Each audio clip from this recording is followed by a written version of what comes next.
గుంటూరు జిల్లా రేపల్లెలో జరిగిన నవనిర్మాణ దీక్షలో మంత్రి ప్రతిపాటి పుల్లారావు పాల్గొన్నారు. దీపం పథకం కింద గ్యాస్ కనెక్షన్ల కోసం 180 కోట్ల రూపాయలు కేటాయించినట్లు మంత్రి వివరించారు. చక్కెరపై కేంద్రం సబ్సిడీ ఎత్తివేసిందని, అయితే పాత ధరకే ఇచ్చేందుకు రాష్ట్ర ప్రభుత్వం ప్రయత్నిస్తోందని అన్నారు ఆయన.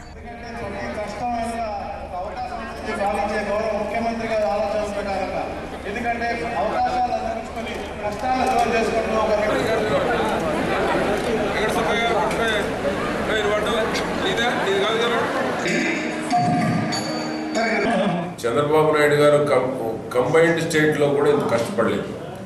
విడిపోయిన రాష్ట్రంలో క్షణం వృధా చేయకుండా 18 గంటలు అహర్నిశలు కష్టపడుతూ రాష్ట్రం కోసం పనిచేస్తా ఉన్నారు. అంటే అంత కసి, పౌరుషం, పట్టుదలతో పనిచేస్తా ఉన్నారు. అది ఈ రాష్ట్రంలో ఉన్న 5 కోట్ల మందిలో కూడా అది నిరంతరం ఉండేటువంటి విధంగా చేయాలనే 7 రోజుల పాటు కార్యక్రమాన్ని తీసుకున్నారు.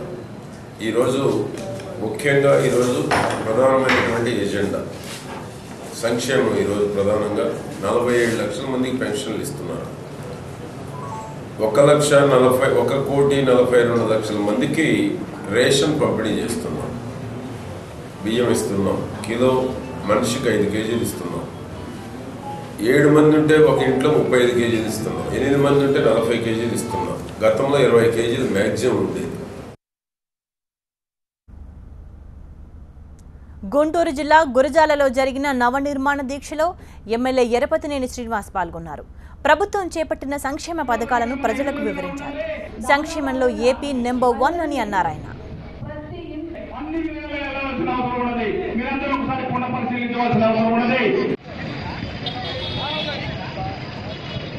సూచనలతో మనం ఏ విధంగా అభివృద్ధి చెందాము అనేది చేసుకోవాలి. దానిలో భాగంగా మహిళల్ని ప్రతి అన్ని విధాలుగా వెళ్ళవలసిన అవసరం ఉన్నది. మీరందరూ ఒకసారి పునః పరిశీలించవలసిన అవసరం ఉన్నది.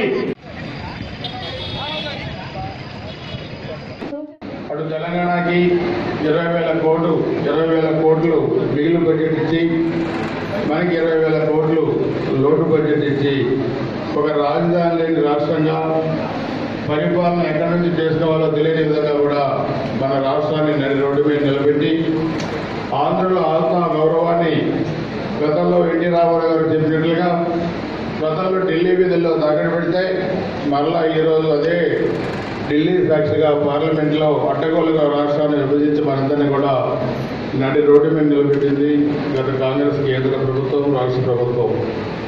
అయినా కానీ ఒక మొక్కబోని దీక్షతో రాష్ట్ర ప్రజానీకం ఈ కొత్త రాష్ట్రాన్ని ఏ విధంగా అభివృద్ధి చేసుకోవాలనే దానిపైన ఆ రోజు ఎన్నికల్లో అందరూ కూడా. ప్రకాశం జిల్లా కనిగిరిలో జరిగిన నవనిర్మాణ దీక్షలో ఎంపీడీఓ అధ్యక్షతన కార్యక్రమంలో 34 శాఖల అధికారులు పాల్గొన్నారు. చంద్రన్న బీమా పథకం, శిశు సంక్షేమం గురించి చర్చించారు. ప్రభుత్వ పథకాలను మహిళలు ఎలా ఉపయోగించుకోవాలో వివరించారు.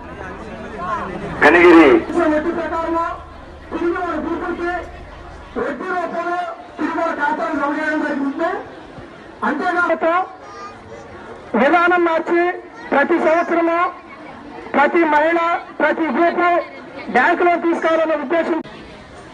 గత ఆర్థిక సంవత్సరంలో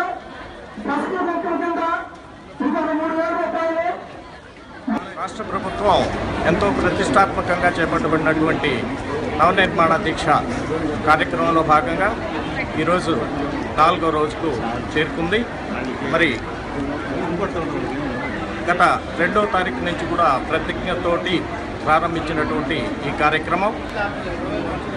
ఈ కార్యక్రమాల్లో భాగంగా మహిళా సంఘాలు అవి ఏ విధంగా అభివృద్ధి చెందుతున్నాయి, మన రాష్ట్ర ప్రభుత్వం నుంచి ఏ విధమైనటువంటి రాయితీలు వస్తున్నాయి, వాటిని ఏ విధంగా మనం సద్వినియోగం చేసుకుంటున్నాం అనేటువంటి విషయాల మీద ఈరోజు చర్చించుకోవడం జరుగుతుంది.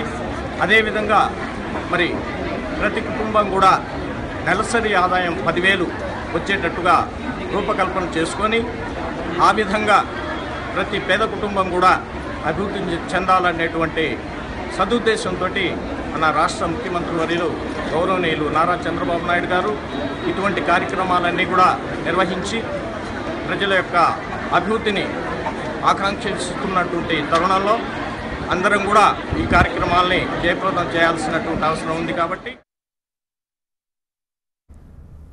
అద్దంకిలో 4వ రోజు నవనిర్మాణ దీక్షలు కొనసాగాయి. అద్దంకి ఎమ్మెల్యే గొట్టిపాటి రవికుమార్ నవనిర్మాణ దీక్షలో పాల్గొన్నారు. డ్వాక్రా మహిళల రుణాలు, వృద్ధాప్య పింఛన్లపై చర్చ జరిగింది. గత పార్టీలు ఇచ్చిన పింఛన్లను 5 రెట్లు ఎక్కువ మందికి ఇస్తున్నట్లు చెప్పారు అద్దంకి ఎమ్మెల్యే గొట్టిపాటి రవికుమార్. గౌరవ మరి ఎమ్మెల్యే సార్ చెప్పిన 9వ తరగతి చదువుకుంటున్న పిల్లలకందరూ కూడా దాదాపు మన కాన్స్టిట్యున్సీలో ఉన్న పిల్లలందరూ కూడా 1000 మందికి పైన వాళ్ళందరూ కూడా సైకిల్ పంపిణీ చేయాలనేది ప్రభుత్వం నారా చంద్రబాబు గారి నాయకత్వంలో వాళ్ళ ప్రతి చాట కూడా ఆడపిల్లలు దాదాపు 2-3 కిలోమీటర్ల స్కూల్కి వెళ్ళాల్సి వస్తుంది. దానికోసం అందరూ కూడా సైకిల్ అందించాలనే ఉద్దేశంతో వాళ్ళు దాదాపు మన మండలంలో 1000 మంది పిల్లలకి సైకిల్ అందించే కార్యక్రమం కానీ ఇవన్నీ కూడా ఇవాళ జరుపుకుంటున్న సంగతి కూడా మీ అందరూ తెలిసిందే. మీ అందరూ తెలుసు. ముఖ్యంగా ఈ కార్యక్రమం పెట్టడానికి గల కారణాలు అందరూ కూడా తెలిసినవే. గత 4 రోజుల నుంచి కూడా మనం మాట్లాడుకుంటా ఉన్నాం. ముఖ్యంగా మన రాష్ట్రం విభజన అయిన తర్వాత మనందరం కలిసిమెలిసి పార్టీలకు అతీతంగా అందరం కూడా కలిసి ఏ విధంగా రాష్ట్రాన్ని అభివృద్ధి చేయాలనే దానికోసమే వాళ్ళ నవనిర్మాణ దీక్షలు దాదాపు 7-8 రోజుల పాటు 8వ తారీఖు దాకా మనందరం కూడా కలిసి ఏ విధంగా రాష్ట్రాన్ని అభివృద్ధి చేయాలనే దానికోసం మనం మాట్లాడుకోవడం కోసమే ఈ సమావేశం అన్నమాట.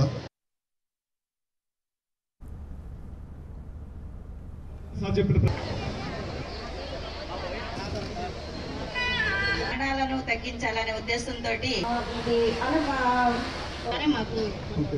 మన ఆంధ్రప్రదేశ్ రాష్ట్రాన్ని గతంలో నేను చెప్పినట్లు ఆంధ్ర విడిపడినప్పుడు కానీ గాలి వెలుతురు ఉండే ప్రదేశం గౌరవ మరి ఎమ్మెల్యే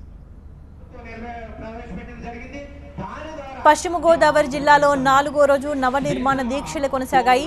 డ్వాక్రా మహిళల రుణాలు, వృద్ధాప్య పింఛన్లపై చర్చ జరిగింది. పాలకొల్లులో ఎమ్మెల్యే రామానాయుడు నవనిర్మాణ దీక్షలు పాల్గొన్నారు. గత పార్టీలు ఇచ్చిన పింఛన్లను 15 రెట్లు ఎక్కువ మందికి ఇస్తున్నట్లు చెప్పారు నిమ్మల రామానాయుడు. అన్న నందమూరి తారక రామారావు గారు పెన్షన్లకు రూపకల్పన చేస్తే మరి ఈవేళ అదే పెన్షన్ని 200 రూపాయల నుంచి 5 రెట్లు అంటే ఈవేళ 1000 రూపాయలు. ఏదైతే 500 వికలాంగుల పెన్షన్ని ఈవేళ 1500 రూపాయల వరకు పెంచి ఈవేళ వాస్తవం అర్థం చేసుకోవాలి. పెన్షన్లు పెట్టింది మనం, పెన్షన్లు పెంచుతున్నది మనం. ఈరోజు పెన్షన్లు అంటే ఆంధ్రప్రదేశ్ రాష్ట్రంలో 46 లక్షల మంది పెన్షన్లు ఇస్తూ ఉన్నాం. వెలుగు డిఆర్డీఏ వ్యవసాయ శాఖ వారి ఆధ్వర్యంలో కడప జిల్లా బద్వేల్లో నవనిర్మాణ దీక్ష నిర్వహించారు. ఈ కార్యక్రమంలో ప్రభుత్వ పథకాలు ప్రజలకు వివరించారు అధికారులు. దీపం పథకం లబ్ధిదారులకు వంట గ్యాస్ను అందించారు. దీంతో పాటు వ్యవసాయ పరికరాలను లబ్ధిదారులకు ఇచ్చారు.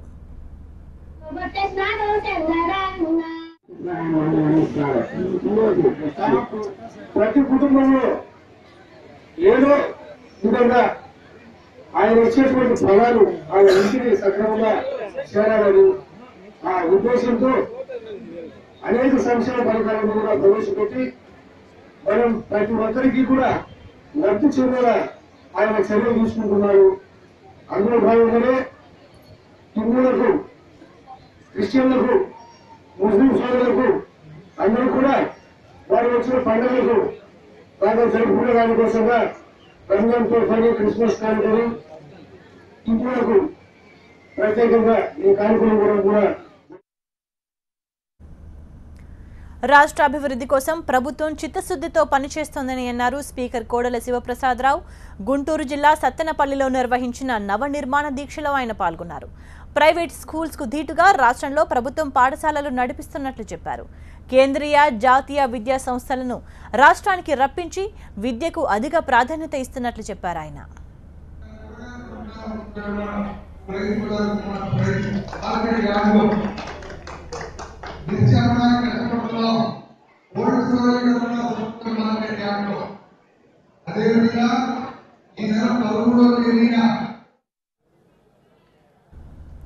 ఏపీ అంతటా 4వ రోజు నవనిర్మాణ దీక్షలు జరుగుతున్నాయి.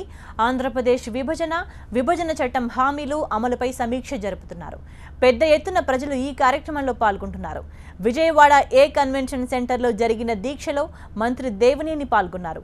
ప్రభుత్వం చేపట్టిన సంక్షేమ పథకాలను ప్రజలకు వివరించారు. ప్రభుత్వం బాగా ఈ సంక్షేమ కార్యక్రమాలు నడపాలి అని చంద్రబాబు నాయుడు గారి ఆశయం. వేల కోట్ల రూపాయలు ఖర్చు పెడుతున్నాం. ఆ వేల కోట్ల రూపాయలు లబ్ధి పేదవాడికి అందాలి, అర్హత ఉన్నవాడికి అందాలి, లబ్ధిదారుడికి ఉపయోగం జరగాలి. దళారులు ఉండకూడదు. దళారులు ఎవరిని తరిమి కొట్టాలి, దళారీ వ్యవస్థని రూపుమాపాలి. కాబట్టి ఈ కార్యక్రమాల్లో మీరందరూ కూడా భాగస్వాములు అవ్వాలని. కర్నూలు జిల్లాలో 4వ రోజు నవనిర్మాణ దీక్ష కొనసాగింది.